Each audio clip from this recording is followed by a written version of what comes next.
अस्सलाम वालेकुम। यही मस्जिद है? मोहम्मद वाली जो मस्जिद है ना, कहाँ? 2 मीनार। हाँ हाँ हाँ, ये तरीके शहदा यानी शहदा कराम यानी ओहद के शहदा की तरफ जाने वाला। ये जो 2 गुंबद नज़र आ रहे हैं ये मस्जिद शेखैन है। ये वही मकाम है जहाँ से मुनाफिकीन ने जो अल्लाह के रसूल सल्लल्लाहु अलैहि वसल्लम को धोखा दिया था। 300 मुनाफिकीन जो है पीठ फेर कर इसी मकाम से चले गए थे। ये वही तारीखी मकाम है जंग ओहद के वक्त जो वाक़या दरपेश हुआ था, और ये वही रास्ता है जो जंग के लिए हुज़ूर सल्लल्लाहु अलैहि वसल्लम निकले थे सहाबा की जमात के साथ। और वो पीछे जो 2 गुंबद वाली मस्जिद के मस्जिद शेखैन, वहीं से मुनाफिकों ने अपनी पीठ फेरी थी और 300 मुनाफिकीन जो है जंग से मुँह फेर कर चले गए थे। अल्लाह अकबर। अल्लाह ताला हमें आशिक रसूलों में रखे और मोहब्बत रसूल से अल्लाह ताला हमारे सीने को सरशार फरमाए और सहाबा की और अल्लाह के रसूल सल्लल्लाहु अलैहि वसल्लम की मोहब्बत हमारे दिलों में मौजूज़न हो। और सामने ये ओहद का पहाड़ नज़र आ रहा है। सुभान अल्लाह, सुभान अल्लाह। सैयदुल शुहदा हज़रत अमीर हमज़ा रज़ी अल्लाह ताला अन्हु इसी पहाड़ के दामन में आराम फरमाए। नहमदु व नसल्ली अला रसूलिहिल करीम, अम्मा बाद, फ़अऊज़ु बिल्लाहि मिनश शैतानिर रजीम, बिस्मिल्लाहिर रहमानिर रहीम। अस्सलातु वस्सलामु अलैका या रसूलल्लाह व अला आलिका व अस्हाबिका या नूर अल्लाह सल्लल्लाहु तआला अलैहि वसल्लम। नाज़रीन, अज़ीज़ान गिरामी, अब हम उस मकाम की ज़ियारत कर रहे हैं जो इस्लामी तारीख़ में बहुत ही अहमियत का हामिल है। ये जंग ओहद का वाक़या है।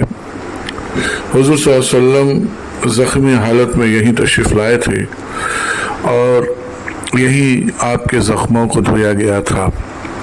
ये मकाम जो आप देख रहे हैं इसे मस्जिद फस कहा जाता है और उसकी वजह तस्मिया भी हम जानते हैं।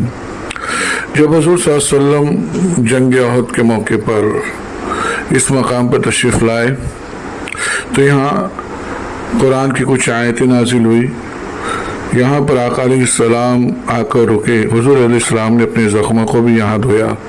इसीलिए इस मस्जिद को मस्जिद गस्ल भी कहा जाता है। गस्ल के माना वॉश करना, धोने के होते हैं। तो ये जो आपके ज़ख्मों को धोया गया था, तो हज़रत अली वजहुल करीम गए थे यहाँ पहाड़ की दूसरी तरफ। अरब के पहाड़ों पर जब बारिश होती है तो पहाड़ों से गिरने वाला पानी पहाड़ों के दामन में बने गड्ढों में जमा होता है। वो दायरा नुमा जो गड्ढे होते हैं उनमें ये पानी कई कई दिनों तक, महीनों तक जमा रहता है। उसको अरबी में महराज कहा जाता है। वहाँ से हज़रत अली वजहुल करीम पानी भर कर लाए थे उस महराज से। इंशाअल्लाह करीब उस तारीख़ी महराज की भी हम ज़ियारत करेंगे। मैं बहुत जल्द आपको उस महराज की भी ज़ियारत कराऊंगा इंशाअल्लाह, जहाँ प्यारे आका सल्लल्लाहु अलैहि वसल्लम के ज़ख्मों को धोने के लिए हज़रत अली वजहुल करीम ने पानी लाया था। तो हज़रत अली वजहुल करीम ने वहाँ से आपने पानी लेकर आए और नबी पाक अलैहिस्सलाम ने अपने चेहरे मुबारक को धोया था। और एक रिवायत में आता है कि हज़रत सैयदा फ़ातिमा रज़ी अल्लाह तआला अन्हा ने आपके चेहरे पाक को धुलाया था, ज़ख्मों को धोया था। आका अलैहिस्सलाम ने उस पानी को पीने के तौर पर पसंद न फरमाया। यहाँ पर प्यारे आका सल्लल्लाहु अलैहि वसल्लम की मौजूदगी और सहाबा की मौजूदगी साबित है। ये बहुत ही मुक़द्दस और अजीम मकाम है। इस छोटी सी जगह पर यहाँ पर हुज़ूर सल्लल्लाहु अलैहि वसल्लम ने बैठकर 2 नमाज अदा फरमाई थी, ज़ोहर की और असर की नमाज आका अलैहिस्सलाम ने यहाँ अदा फरमाई और सहाबा ने भी आपके पीछे बैठकर नमाज अदा फरमाई। आका अलैहिस्सलाम यहाँ पर जब रुके तो सहाबा करीब करीब होकर बैठे थे। आका अलैहिस्सलाम ने कहा, फैल फैल कर फासले फासले पर बैठ जाओ, और यहीं पर कुरान की आयत नाज़िल हुई। फस के माना होता है कुशादा होना, फैलना।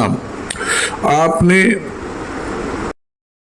कुरान नाज़िल, नबी पाक ने کہا کشادہ کشادہ پھیل پھیل کر بیٹھ جاؤں، کیونکہ آقا بھی زخمی تھے اور صحابہ بھی زخمی تھے، اور کئی لوگ ایک ساتھ جمع ہو گئے تھے۔ صحابہ کرام جنگ احد کا یعنی آخری وقت جنگ احد ختم ہونے پر تھی، تو صحابہ اسی مقام پر آ رہے تھے جہاں پیارے آقا صلی اللہ علیہ وسلم موجود تھے، تو چاروں اخناف سے صحابہ کرام آ کے جمع ہو رہے تھے۔ تو اسی مقام پر بعد میں ابو سفیان بھی پیچھے سے آیا اپنے کفار ساتھیوں کے ساتھ۔ یہ وہ موقع ہے جب حضرت ابو سفیان نے اسلام قبول نہیں کیا تھا، آپ کفار مکہ کے ساتھ تھے، تو اس وقت اس نے کہا کہ محمد شہید ہو گئے، معاذ اللہ، آقا کو شہید ہونے کی بات اس نے کہی۔ اس طرح کا وہ اعلان کرنے لگا۔ جب نبی پاک صلی اللہ علیہ وسلم نے حضرت عمر کو اشارہ کیا کہ تم اس کو اشاروں سے بتاؤ، تو حضرت عمر رضی اللہ عنہ نے اشاروں میں اس کو جواب دیا تھا۔ یہ وہی مقام ہے یہاں پر آقا علیہ السلام آنا ثابت ہے، اور کئی جید صحابہ کی موجودگی بھی ثابت ہے۔ کفار جو تھے اس پہاڑ پر چڑھنے سے رہے، کیونکہ کوشش تھی کہ کسی طرح معاذ اللہ مسلمانوں کو نقصان پہنچائے، پر ان کی ہمت نہ ہو سکی کیونکہ اسلحہ بھی ختم ہو چکا تھا اور ان کی ہمت بھی جواب دے گئی تھی۔ انہوں نے اس پہاڑ پر چڑھنے کی ہمت نہیں کی، پھر وہ یہیں سے لوٹ گئے تھے۔ حضور علیہ السلام نے ایک صحابی کو ان کے پیچھے بھیجا اور حکم فرمایا کہ جا کر دیکھو یہ گھوڑوں پر جا رہے ہیں یا اونٹوں پر جا رہے ہیں۔ واپس اگر یہ اونٹوں پر جا رہے ہیں تو مکے جا رہے ہوں گے، گھوڑے پہ جا رہے ہیں تو ایسا نہ ہو کہ مدینہ چلے جائیں اور مدینہ پر جہاں بچیاں ہیں، بیٹیاں ہیں، خواتین ہیں، بچے ہیں، ان نہتوں کو یہ نقصان نہ پہنچائے۔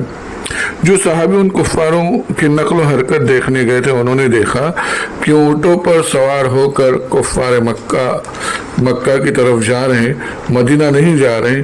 تب پیارے آقا صلی اللہ علیہ وسلم نے یہاں پر آرام فرمایا۔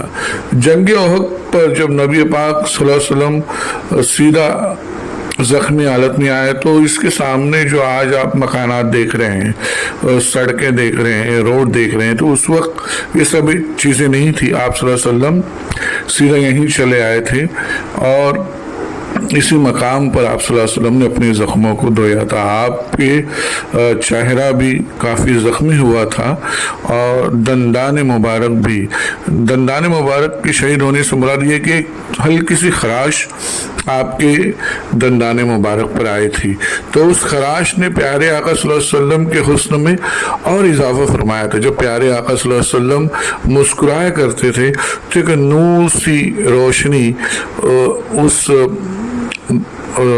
خراش سے، وہ دانت پہ جو ایک ہلکا سا نشان بنا تھا، اس سے روشنی سی نکلتی تھی اور بہت ہی پیارا منظر پیش کرتی تھی۔ تو یہ مقام احد ہے اور یہ مسجد فضح ہے، مسجد غسل بھی اسے کہا جاتا ہے۔ اور ان تمام چیزوں کو دیکھنے کے بعد، سننے کے بعد، سمجھنے کے بعد اہل ایمان کا ایمان تازہ ہوتا ہے، اور اللہ کی بارگاہ میں دعا ہے کہ اللہ تعالیٰ آپ تمام ناظرین کو بھی اس مقام مقدس پہ حاضر ہونے کا شرف عطا کریں، اور ان نفوس قدسیہ کے وجود سے جو یہ جگہ فیضیاب ہوئی ہے، یہ جگہ معطر ہوئی ہے اور اس جگہ کو ایک تاریخی مقام حاصل ہے، کیونکہ سارے جہاں کے آقا آخر الزماں پیارے نبی سرور کونین صلی اللہ علیہ وسلم خاتم النبیین ہیں۔ آپ کا یہاں آنا، یہاں رکنا، یہاں نماز پڑھنا ثابت ہے۔